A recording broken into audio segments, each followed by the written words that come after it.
My name is Elizabeth Brewington, and I am the Opioid Response Program Coordinator for the Partners in Health and Wholeness Initiative of the North Carolina Council of Churches. I'm so happy to be with you this morning.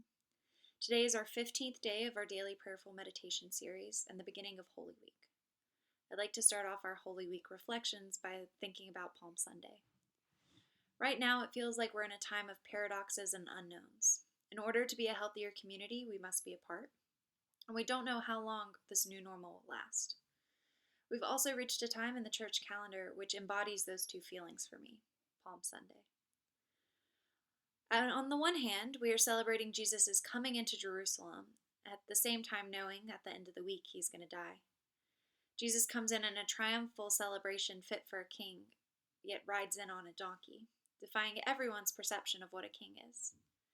Additionally, the people in the crowd who threw down their coats as Jesus passed by had no clue what life would hold with Jesus as king or what the end of the week would look like. The past 3 weeks we've spent being in Lent and being reflective about what is to come, and now we need to switch gears for Palm Sunday and celebrate. Additionally, Holy Week is one of the most somber times of the church year, yet it begins with a celebration.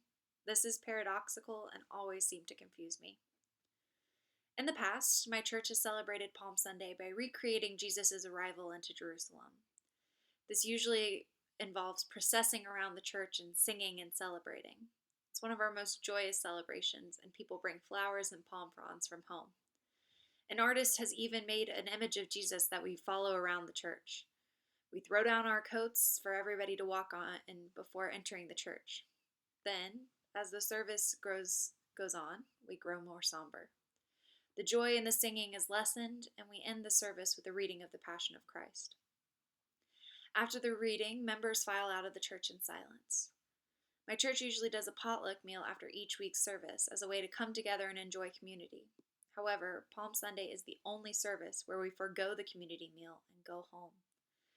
This dramatic dichotomy of celebration and silence is a lot to carry in one day. And it feels uncomfortable because as a community, we're usually in constant commotion and joy, and it's hard to leave in silence. Yesterday, those feelings were magnified only by our inability to be together during the service. For me, Palm Sunday can be uncomfortable, as I try to balance what conflicting emotional responses happen within a short span of time. I'm mourning the loss of Jesus. I'm also celebrating all he existed for.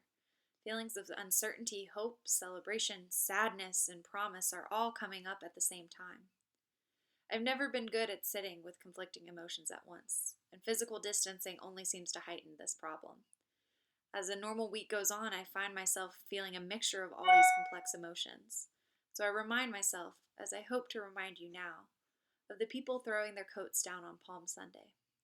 Like us, they had to balance many emotions at once. They didn't know what was going to happen at the end of the week, or what life would look like. Yet they moved forward and celebrated, despite uncertainty and with faith in God. I encourage you all to call out the complex emotions as you feel them, name them, own them, then walk forward with them, knowing there is more to the story and things will go on. Have a good week. Thank you.